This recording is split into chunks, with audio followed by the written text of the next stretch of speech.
se eu estou sendo apontado. Bom dia, gente. Bom dia. Vou tirar a máscara aqui, tá? Só para facilitar a comunicação. Vou dar logo um avisozinho para vocês, tá bom? Hoje eu estou de plantão, né? Trabalho na justiça, então de vez em quando a gente é chamado, né, a atuar nos plantões judiciais. Então hoje eu estou de plantão e ao final eu vou ter que sair, tá bom? Antes do passe, tá bom? Então eu peço desculpas aí, tá? Na hora de desmontar os equipamentos aqui, mas infelizmente é por conta da profissão mesmo, tá? Trouxemos um tema hoje que é Jesus e o Espírito Verdade. Já se passaram mais de 2000 anos e a gente ouve as histórias, a gente lê os livros, a gente lê a Bíblia, os Evangelhos e a gente fica de certa forma extasiado com as notícias que perpassaram, né, os séculos até hoje acerca deste ser, que à sua época, quando aqui esteve, realizou milagres, curou leprosos, restituiu a saúde de doentes, de enfermos, de paralíticos, e a gente se encanta com essas histórias. A gente ouve também falar de uma moral trazida por ele, de um conhecimento de Deus que jamais se ouve em qualquer época, e a gente fica de certa forma vislumbrado com tantas coisas que nos foram trazidas até hoje, ou pelo menos tudo aquilo que pôde ser escrito a respeito dele. E a gente de certa forma toma esse homem, esse ser como alguém que merece a nossa atenção. Mas ele mesmo diz que o conhecimento da verdade nos liberta. Então, conhecerás a verdade vos libertará. E essa verdade, na verdade, né, para ser bem redundante, é exatamente cada vez mais, à medida em que nós vamos avançando no processo, à medida em que nós vamos desenvolvendo a nossa capacidade de entendimento, mergulhar mais profundo nesse conhecimento. E na manhã de hoje, nós trouxemos esse tema, trazendo algumas máximas. Deixa eu ver se eu consigo passar aqui. Esqueci. Deixa eu ver.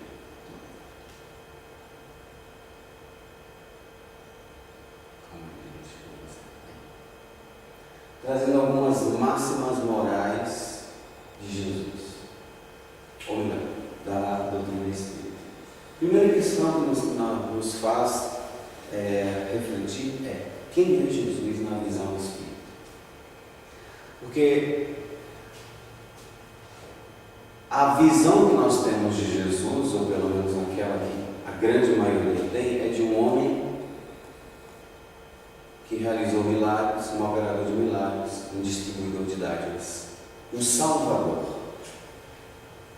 Muitos veem também como um simples carpinteiro, filho de uma dona de casa chamada Maria, né, de um carpinteiro chamado José. Essa é a visão que muitos de nós temos. A grande maioria se apega muito mais pelo lado dos milagres, né, daquilo que ele pode nos proporcionar. E na visão espírita, qual será, né, para nós, já vou adiantar aqui rapidinho, qual será para nós a visão desse homem na visão espírita, né? Então, na visão espírita, Jesus é um espírito puro. Ele é o espírito verdade. É um espírito puro. Ele também é o consolador prometido. Ele é o mestre de todos nós. E ele é o dirigente da terra. Então, sinteticamente falando, Jesus é tudo isso. Muda alguma coisa? Muda. Nós vamos perceber que muda. Principalmente se nós entendermos o porquê que ele veio. Qual a necessidade desse Espírito ter vindo à Terra? Encarnou aqui, viveu, trouxe ensinamentos. Com que objetivo? Para nos salvar. Nos salvar do quê? Já pensaram sobre isso? O que em você precisa de salvação? Você já pensou sobre isso? Então, se ao invés de a minha visão de Jesus, ela se limitar a ideia de um Salvador, mas se eu observar esse ser como alguém que pode me conduzir de maneira segura a um destino, mas eu preciso também entender que destino é esse. Será que a vida ela vai para além da morte? Ela consegue? Será que a gente consegue sobreviver à morte? E se resta alguma coisa em nós, o que é feito disso? Com que objetivo, com que finalidade? Então nós vamos perceber, todos aqueles que já se debruçaram sobre os textos espíritas ou mesmo sobre o Evangelho, vai perceber que a proposta de Jesus ela não é para essa vida. Jesus não veio ao mundo simplesmente para curar corpos, porque os corpos eles envelhecem e eles morrem, mas algo no ser sobrevive, e é isso que interessa a Jesus, é isso que interessa a Deus. Em nós, a única coisa que interessa a Deus é o Espírito, a alma. De sorte que, quando nós estamos diante de um estudo, diante de uma leitura, tome isso como uma prerrogativa, tome isso como algo que não pode ser de maneira alguma desconsiderado na leitura, no estudo de qualquer obra, seja da Bíblia, dos livros espíritas, enfim. Tudo aquilo que é voltado para o mundo religioso, se você tem como pressuposto a alma, o espírito e a mortalidade dela, você vai muito mais longe, você consegue mergulhar com mais profundidade nos ensinamentos. Então nós vamos ler em João, no Evangelho de João, algumas passagens em que Jesus aponta, nos dá já algumas indicativas acerca desse Espírito, o Espírito Verdade, que é Ele mesmo. E aí vejamos, Ele diz assim: se eu me for e preparar um lugar para vós, venho novamente. Vocês acham que Jesus já veio? Porque muitos ainda aguardam sua vinda. Muitos estão aguardando. Inclusive há um relato que eu coloquei, diz que ele vai vir sobre as nuvens do céu, cercado de anjos, etc. Então você imagina, não dá para imaginar um homem, você não consegue imaginar um homem vivo, Por mais que você imagine que esse homem, sendo Jesus, pela sua capacidade, não. Ele não afronta as leis de Deus. Então não seria necessariamente assim. Mas se eu entendo, por exemplo, que essa vinda de Jesus é uma metáfora, vindo sobre as nuvens, é uma metáfora mostrando que agora ele vai retornar, não mais na condição de homem, mas na condição de espírito. Porque se o objetivo é resgatar-nos do domínio da matéria, então não haveria necessidade dele encarnar de novo para falar tudo aquilo que ele já falou e supostamente ser morto, inclusive, porque ninguém compreenderia. Então, venho novamente e vos tomarei para mim. Vos tomarei para mim, a fim de que, onde eu estiver, vós estejais também. Como seria estar ao lado de Jesus? Viver num ambiente onde ele vive. Porque não é só a companhia dele, não é a companhia dele, é viver num regime de coletividade onde todos se apoiam na moral de Jesus. Vocês já imaginaram? Todos se amam. Já imaginaram? Viver num ambiente onde todos se amam. Não tem diferença, não tem intriga, não tem inveja, não tem ciúme, não tem cobiça, ambição, não tem nada disso. Todos ali se enxergam como iguais. Todos se amam profundamente. Não tem necessidades, não tem doenças, não tem absolutamente nada disso. Vocês já imaginaram isso? Esse é o objetivo dele. Ele quer isso para a gente. Por isso, voltarei, eu venho novamente e vos tomarei para mim. Para que onde eu esteja, onde eu estiver, vós estejais. E ele continua dizendo: quando vier o Paráclito, ou Paracleto, né, que eu vos enviarei da parte do meu Pai, eu vos enviarei da parte do meu Pai, o Espírito Verdade. É a primeira vez que vai aparecer aqui, então, o nome do Espírito Verdade. Lá no Evangelho de João, as referências ali, capítulo 14 e 15, tá? Que procede do Pai, esse testemunhará o meu respeito.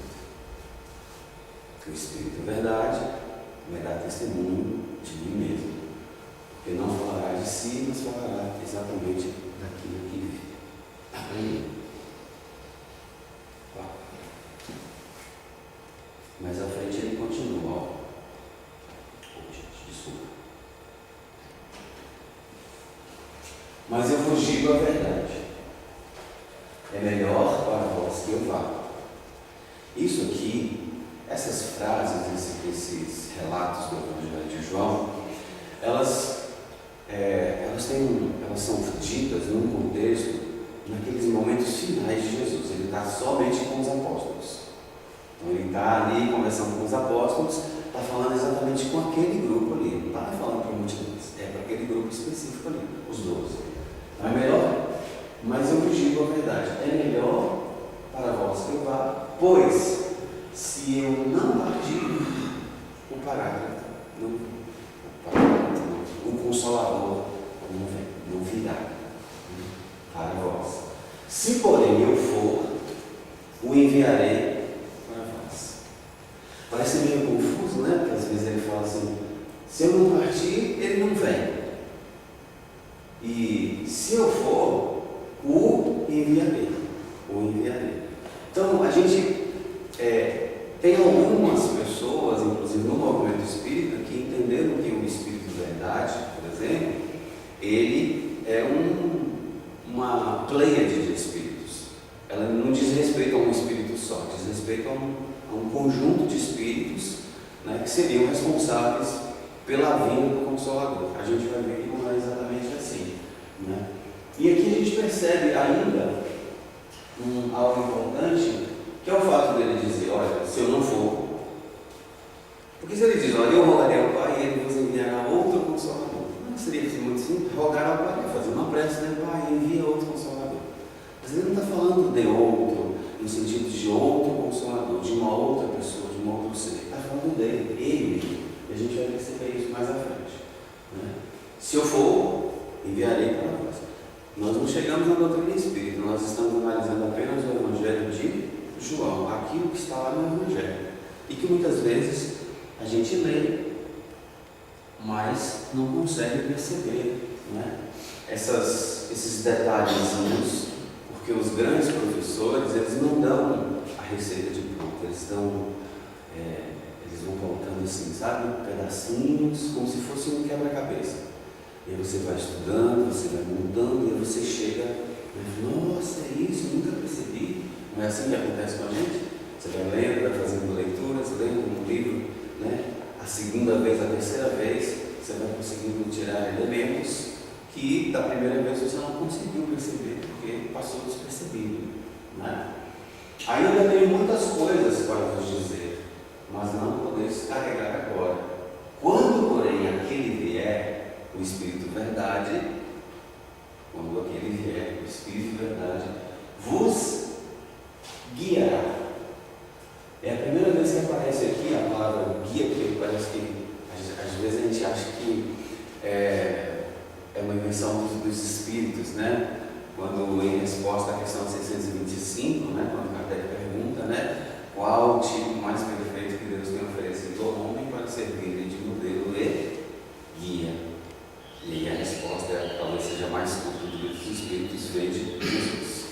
Então ele já aparece aqui em João dizendo, o Espírito Verdade vos guiará em toda a verdade. Se a gente voltar lá em outras passagens, a gente vai perceber ele mesmo dizendo, eu não fui enviado a esse mundo senão para dar testemunho da verdade. Quem é da verdade me segue.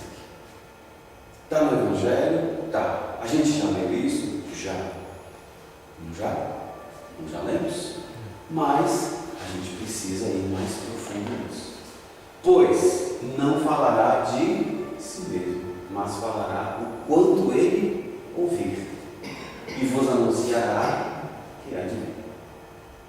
Ele me glorificará, porque receberá do que é meu, e vos anunciará. Quando a gente lê assim, parece que ele está falando de uma terceira, né? De um terceiro, de uma pessoa, enfim. Mas não é ele mesmo. Sabe por quê, gente? A gente tem um problema de entender isso, porque do ponto de vista em que nós enxergamos as coisas, nós ainda agimos como se nós fôssemos circunscritos. Nós ainda usamos um referencial que é a forma, sabe? Então, por exemplo, quando nós morrermos, a gente espera encontrar os nossos lá, né? Então, nosso pai, nossa mãe, nosso filho, não é assim? Não é isso? Esse é o referencial que a gente tem, não é isso? Só que Jesus, por exemplo, não vai aparecer lá, primeiro porque a gente nem tem essa noção exata de como ele era. Não é? A gente não tem. Como é que você vai identificá-lo? Kardec usa um método para isso, para a identificação dos espíritos. Inclusive está no livro dos médiuns, né, da identidade dos espíritos. Então ele vai e analisa o texto e verifica, né, se o texto traz a assinatura do Espírito Verdade, por exemplo, o que foi escrito tem que condizer com a assinatura. Não pode ser prolixo, não pode ter nenhum erro doutrinário, porque se tiver, não condiz. Então, para lá, não é Espírito Verdade. Então, nesse sentido, se eu olho para Jesus, por exemplo, como é que eu vou reconhecer? Eu conheço ele pela sua doutrina, pela sua moral, não é? Pelo seu caráter, pela sua conduta. Aí eu consigo entender, e nesse sentido foi que Kardec, inclusive, fez a classificação dos espíritos lá entre espíritos bons, pseudo-sábios, sombreteiros, espíritos puros, né? E a gente vai ver um texto daqui a pouco, mais à frente aí. Então ele me glorificará, porque receberá do que é meu, e vos anunciará, tudo quanto o Pai possui é meu. Por isso eu disse que ele está recebendo do que é meu, e vos anunciará um pouco, e não mais me contemplareis. Novamente um pouco, e me vereis. Mais uma vez ele fala aqui, olha, eu vou voltar. Em outro momento ele diz assim, não vos atemorizeis, não vos deixarei órfãos. E na cruz, quando ele já estava dando os últimos sinais de vida ali, ele diz assim, nenhuma das ovelhas que o Pai me confiou se desgarrará do rebanho. Então são textos que a gente lê no Novo Testamento, na Bíblia, sabe? A respeito deste ser, que apontam, se a gente for observar, tem várias outras passagens, inclusive no Antigo Testamento a gente vai encontrar várias passagens que falam, sobretudo na voz dos profetas, que falam a respeito deste ser, Jesus, e do porquê que ele veio, não é? Com que objetivo? Tudo bem até aqui? Sim. E agora a gente vai andar um pouquinho, dos 18 séculos depois. Na verdade, hoje seriam 20, né? Mas como nós estamos falando aqui de textos que foram escritos no século XIX, 18 séculos depois. Tá? Na Revista Espírita de 1864, tá? Edição de dezembro, estou dando a referência porque depois você vai em pesquisa. Aqui é só um trecho da mensagem. Mas aí você vai pegar depois lá da harmonia toda, né? Ela toda. Por ocasião de lançamento da primeira edição do Evangelho. A primeira edição do Evangelho segundo o Espiritismo foi lançada em 1864. E ela surgiu com o nome Imitação do Evangelho. Foi a primeira versão desse livro que a gente tem hoje, chama-se Evangelho segundo o Espiritismo. Por ocasião desse lançamento, o Espírito Verdade, ele dita uma mensagem para Kardec, dizendo assim: o novo livro acaba de aparecer, é uma luz mais brilhante que vem clarear a vossa margem. Não está dando muito para ver, né? Há 18 séculos vim, por ordem de meu pai, trazer 18 séculos, vim. Ele não diz assim como há 18 séculos veio Jesus, não. Há 18 séculos vim. Quem veio? Há 18 séculos. Tá? Tudo bem? Vamos lá. Tem mais um aqui. Ele continua. Há várias moradas na casa de meu pai. Disse-lhes eu há 18 séculos. Essas palavras do Espiritismo veio fazê-las compreendidas. Quem disse? Há muitas moradas na casa de meu pai, senão um só. Porque aqui eu poderia dizer assim, não, mas há 18 séculos vieram também os apóstolos, né? Não. Há 18 séculos, quem foi que disse a frase? Há muitas moradas na casa de meu pai, inclusive é um texto, faz referência ao 3º capítulo lá do Evangelho, né? Onde Kardec fala exatamente isso. Faz dessa passagem, há muitas moradas na casa de meu pai, disse-lhes eu há 18 séculos. Mais um. Aqui, na Revista Espírita de 1866, nas revistas espíritas, Kardec ele classifica os temas lá e dentre eles ele colocou um lá como chamado de questões e problemas. Ele vai chamar de questões e problemas. Como era uma revista aberta, todos os leitores mandavam questões para ele e ele publicava na revista com esse nome, questões e problemas. Aqui trata-se de uma mensagem enviada por um jovem que recebeu do seu guia espiritual, não é? Uma mensagem dizendo que o Espírito Verdade tratava-se de uma coletividade. E aí ele recebe a carta do jovem e ele, na revista espírita ele publica a mensagem e dá a resposta. Ele vai dizer assim: a qualificação de Espírito de Verdade não pertence senão a um só. Ou seja, não se trata de uma legião de espíritos, de uma pleia de espíritos. E pode ser considerado como um nome próprio. Nome próprio é o nome de pessoa. Não é assim? Nome próprio é o nome de pessoa. Ela está especificada no Evangelho. A gente vai analisar a mensagem lá mais à frente. Mas ele já faz referência ao Evangelho aqui. Ela está especificada no Evangelho. Aliás, esse Espírito se comunica raramente e apenas em circunstâncias especiais. Quem já leu o livro Obras Póstumas, quando Kardec vai falar a respeito do meu guia espiritual, mensagem intitulada Meu Guia Espiritual, porque o guia espiritual de Kardec era o Espírito de Verdade. Ele vai afirmar isso, inclusive, não. Só que ele não disse que é Jesus. E a gente entende que ele não fez isso por prudência, por cautela. Porque se ele faz isso, se ele ao escrever o livro dos Espíritos, ele já foi perseguido, imagine se ele coloca lá, por exemplo, que o guia espiritual dele era Jesus. Ele seria levado àquele antigo.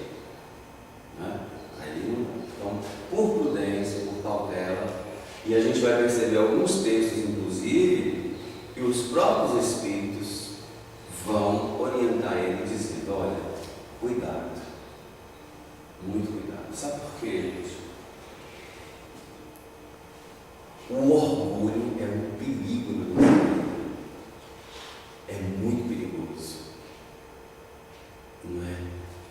Você faz uma coisa, aí a pessoa faz um elogio, você sente assim uma coisa, nossa, né? É bom ser elogiado, por algo que se faz, mas você tem que ter cuidado para você não achar que você é melhor do que o outro. E se você deixa isso subir, nossa, isso é muito perigoso. Aqui a gente está falando de algo extremamente importante, porque século XIX é um século chamado século das luzes. Então, a Europa era um berço de conhecimento, de artes, não é assim? Então, muitos filósofos, uma época assim, de brilhantismo assim, na área do intelecto. E aí surge Allan Kardec e ele se expande de maneira muito rápida.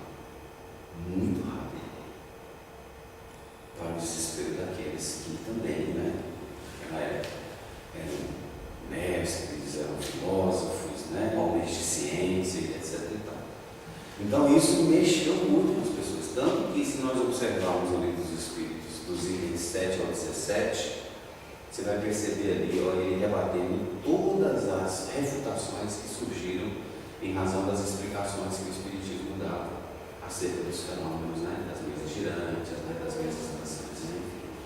Então, muita gente, né, incomodou-se com isso. Imagina se ele dissesse que o Espírito da verdade era Jesus.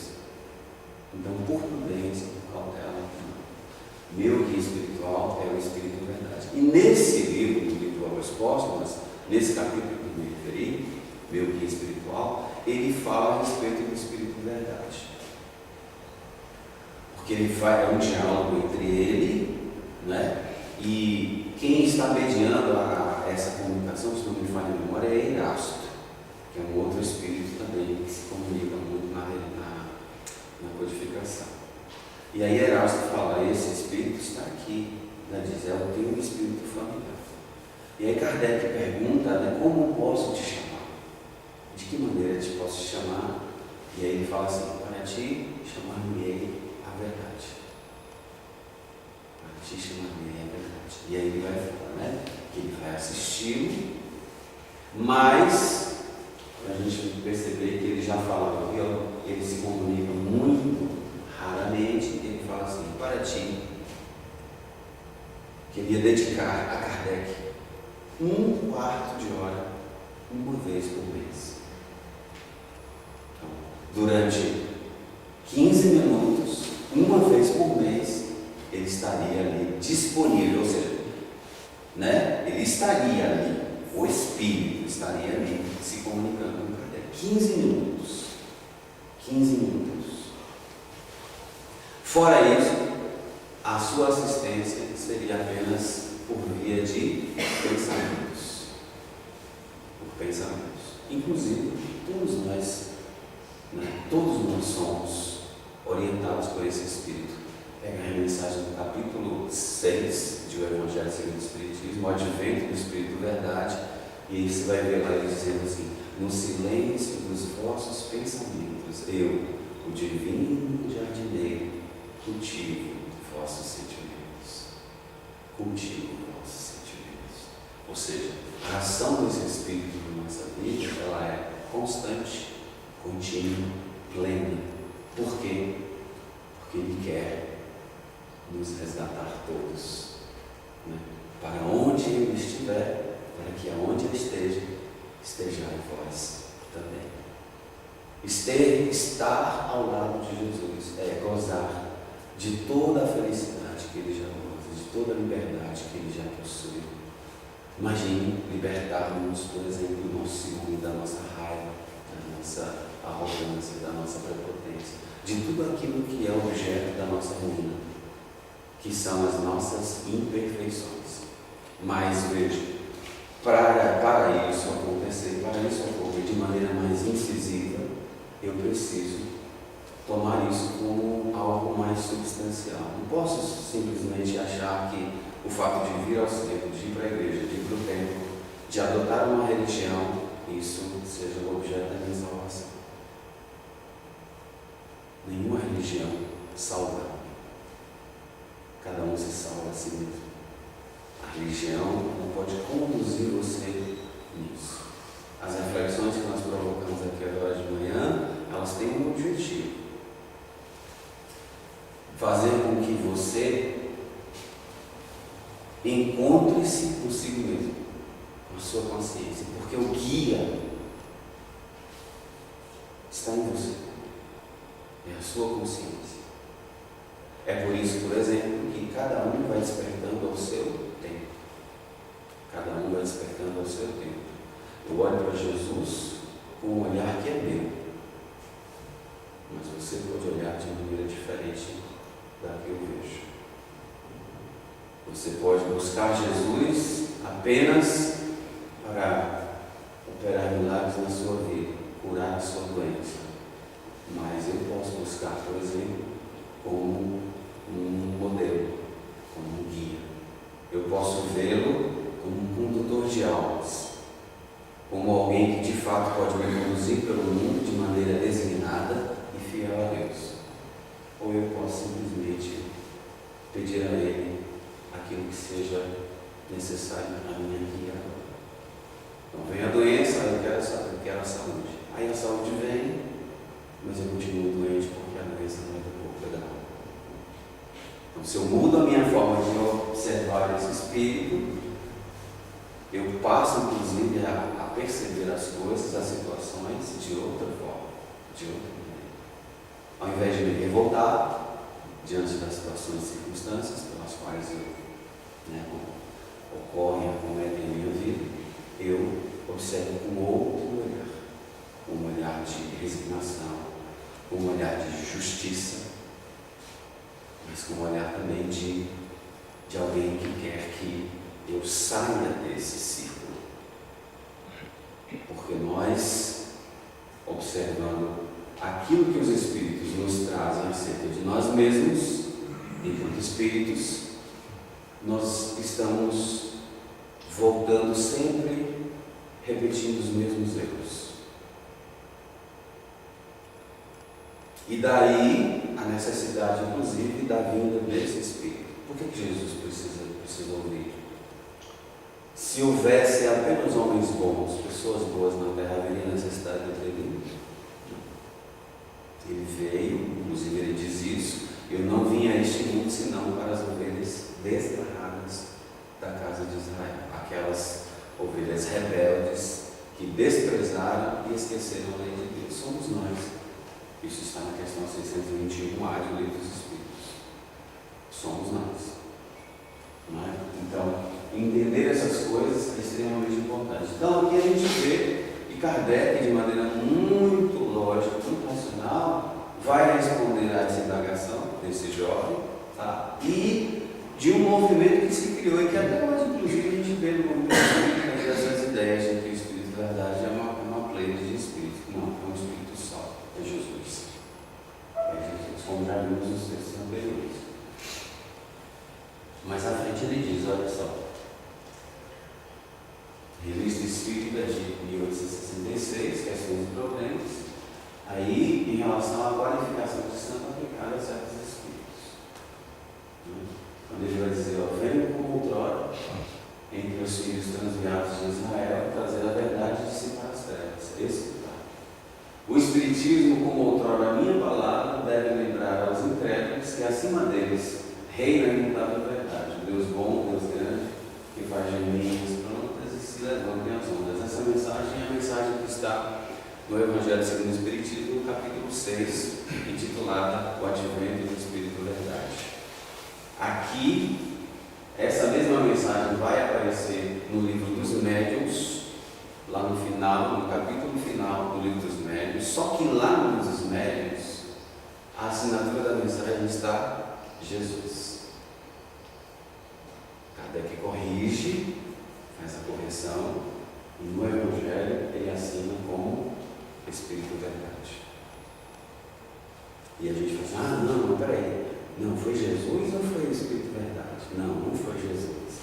Né? Então, essas discussões elas são interessantes, né? Porque a gente se pega por conta da perspectiva com a qual a gente enxerga as coisas. Então, muitas vezes, por orgulho, por exemplo, eu não admito, ou por um estudo mais rudimentar, eu acho assim, não pode ser, não é. Jesus, o Espírito Verdade é outro, não é ele. É ele. Se você pegar aquelas mensagens, e veja, nós pegamos aqui apenas algumas mensagens, mas se você fizer uma pesquisa, pega todas as mensagens ditadas pelo Espírito Verdade, por exemplo, existem várias delas, sobretudo na Revista Espírita, em que o Espírito Verdade dá lambe. Ele não diz de maneira direta que ele é Jesus, mas ele dá, como a gente viu aí, né? Venho como outrora aos filhos transviados de Israel, venho como outrora, ele não vim, venho como antes vim, venho como antes já vim. Né? A esses filhos transviados de Israel. Quando dissemos que Jesus é um Espírito puro, isso está no livro, não é conclusão nossa, isso está no livro A Gênese. Isso são palavras do próprio Kardec. sobre a superioridade da natureza de Jesus, porque a gente olha para a natureza de Jesus e acha que ele era um ser diferenciado. Inclusive, criou-se no movimento espírita uma discussão se Jesus tinha de fato, ele reencarnou, ou se ele tinha apenas um corpo fluídico. Não sei se vocês já ouviram falar a respeito das obras de Rustem, por exemplo, que criou essa celeuma no movimento espírita, dizendo que não, que Jesus não tinha um corpo como nós, por exemplo. Mas na verdade isso é contraditório, porque Jesus não poderia, ele mesmo disse que não veio derrogar, não vim destruir a lei, vim para cumpri-la. Então se ele não veio destruir a lei, ele não poderia, de certa forma, nascer de maneira diferente. E aí Kardec, nesse texto da Gênesis, melhor dizendo, ele diz, como homem, ele tinha a organização dos seres carnais, ele não era diferente de nós. Ele precisou de uma mãe, de um pai para poder nascer, foi gerado da mesma matéria como os nossos corpos também são gerados. Não tem nenhuma diferença. Agora aqui, porém, aqui é importante, como o Espírito puro, eu não estou inventando, ele colocou lá, pode pesquisar, pega o livro a Gênesis e olha lá. Como o Espírito puro, desprendido da matéria, havia de viver mais da vida espiritual do que da vida corporal, de cujas fraquezas não era passível. Então, se você pegar a escala espírita, quem já teve a oportunidade de estudar, dos itens 100 em diante, aquela classificação que Kardec faz ali dos espíritos, naquelas 3 ordens, imperfeitos, bons e puros, do ponto de vista da influência que a matéria exerce sobre o espírito, ele diz assim, nos imperfeitos, a matéria sobrepuja o espírito, nos bons, o espírito sobrepõe-se à matéria, e nos puros, nenhuma influência da matéria. Isso é importante, sabe por quê? Porque a matéria, ela vai desenvolver em nós paixões. As paixões. No nosso caso, ainda tem um agravante, que são as más paixões, que é essa influência causada pela matéria. Então, a nossa raiva, o egoísmo, paixão, em francês é passion, você ficar passivo diante da emoção. Por exemplo, quando você está com raiva, tente dizer para você assim, pai, eu não quero sentir mais raiva, você não consegue. Então você fica passivo diante daquilo. Por quê? Porque é uma emoção causada pela influência que a matéria exerce sobre você. Ela sobrepuja o espírito. Por isso que você não tem controle. Você pode controlar as reações. Então você está com raiva, ao invés de você bater a pessoa, ao invés de você xingar, ao invés de você reagir, você pode conter a raiva, mas você não pode simplesmente dizer, pare raiva. Você não consegue fazer isso. Tá? Então é nesse sentido. Esse Espírito Jesus, ele não tinha nada disso. Ele dominava por completo a matéria. Por isso que você nunca vai ver no Evangelho nenhuma citação, nenhuma narrativa de um Jesus irado, de um Jesus revoltado. A única narrativa que inclusive tem no Evangelho, que na verdade não é um momento de ira, mas é uma parábola, é aquele momento em que Jesus está no templo, em que ele derruba as mesas dos cambistas, tem uma narrativa assim, mas ele não faz isso por ira, por raiva, não. Isso é uma forma de ensinamento. Na época do primeiro século, havia um meio de ensinamento, que era um meio, que era teatralizado, teatral. A pessoa lá fazia uma encenação. Em Atos dos Apóstolos, há uma narrativa a esse respeito do profeta Ágabo, que ele desce de Jerusalém, encontra-se com Paulo, aí ele tira o cinto, ateia as mãos, todo mundo fica olhando. Isso é uma encenação, ele está fazendo uma encenação, ateia as mãos, cai no chão, e aí todo mundo fica assim, o que está acontecendo? Mas Paulo, ele era inteligente, porque ele conhecia as profecias, ele conhecia as escrituras, e ele sabia que o Ágabo estava dizendo para ele, que se ele fosse para Jerusalém, seria preso. Então era uma encenação. Jesus usou dessa técnica de ensinamento nesse momento. Ele faz uma encenação ali, em Jerusalém. Ele não chega lá derrubando tudo. Até porque, gente, hoje já se sabe que Jerusalém, ele tinha uma guarnição que cuidava da segurança. E ali do lado havia uma torre chamada Torre Antônia, onde havia ali uma guarnição do exército romano. Então, se ele, qualquer arruaceiro, qualquer baguncinho tivesse ali, imediatamente ele seria preso. Então, não aconteceu isso. Isso não, de maneira alguma ocorreu. Exatamente por conta disso. Desprendido da matéria, a vez de viver muito mais a vida espiritual do que a vida corporal, de cujas fraquezas não era possível. A sua superioridade com relação aos homens não derivava das qualidades particulares do seu corpo, não tem nada a ver com o corpo, mas das do seu espírito, que dominava de modo absoluto a matéria. Dominava de modo absoluto a matéria. E da do seu perispírito tirado da parte mais inessenciada dos fluidos terrestres. Quem já teve a oportunidade de estudar sobre o perispírito, que é esse envoltório fluídico de que se envolve o espírito, né? E é o meio, o liame, que liga o espírito à matéria, através do perispírito, que o espírito, por exemplo, influencia nas nossas vidas. Não fosse por eles, por esse meio, por esse perispírito, o espírito de maneira alguma poderia nos influenciar. Com essa influência, eles não poderiam se comunicar se não fosse por esse perispírito. Então veja, Kardec deixa bem claro aqui, né, falando sobre a natureza de Jesus, ou seja, Jesus era um espírito puro. Se nós lembrarmos, por exemplo, uma passagem que ele diz assim, sois deuses, podeis fazer tudo o que eu faço e até muito mais do que eu já fiz. É nesse sentido que você vai se tornar um espírito puro. Porque esse é o seu destino, o destino de todos nós, né? Já estou finalizando, tá?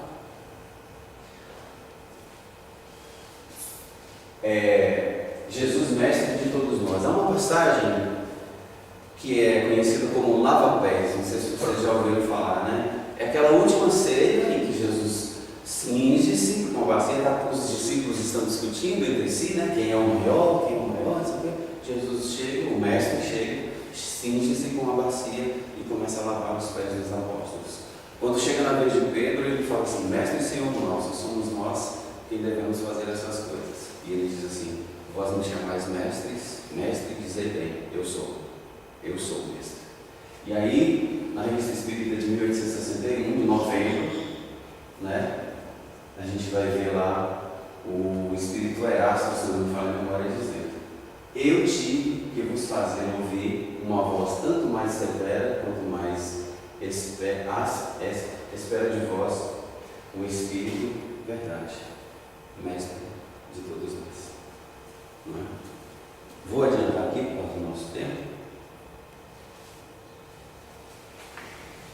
Mais à frente, numa mensagem que a gente pouco lê, né, que é um caso de obsessão, né, senhorita Júlia, mas tem uma mensagem interessante quando o Espírito vai dizer que Jesus é o dirigente da terra. Essa ideia de dirigente da terra, de governador espiritual da terra, a gente vê muito mais na obra do Chico, né, o Emmanuel, quem se refere mais a isso, mas a gente já vai ver isso aqui na revista Espírita.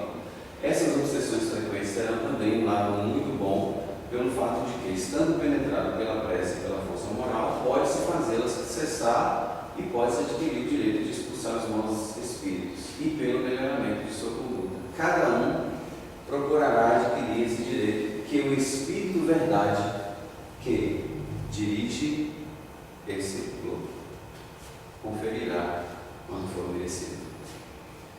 Isso inclusive está em João de uma forma simbólica, quando João diz assim, olha, que Deus deu a Jesus um rebanho e disse a ele, cuida do rebanho. Esse rebanho somos todos nós. Por isso que ele inclusive fala, nenhuma das ovelhas que o Pai me confiou se desgarrará do rebanho. Então, até esse mundo de expiações e provas tem um governante espiritual, esse governante é Jesus, o Espírito Verdade.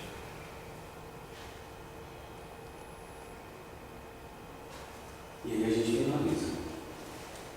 E para você, quem é Jesus? O que ele representa? Um líder religioso? Ou alguém digno que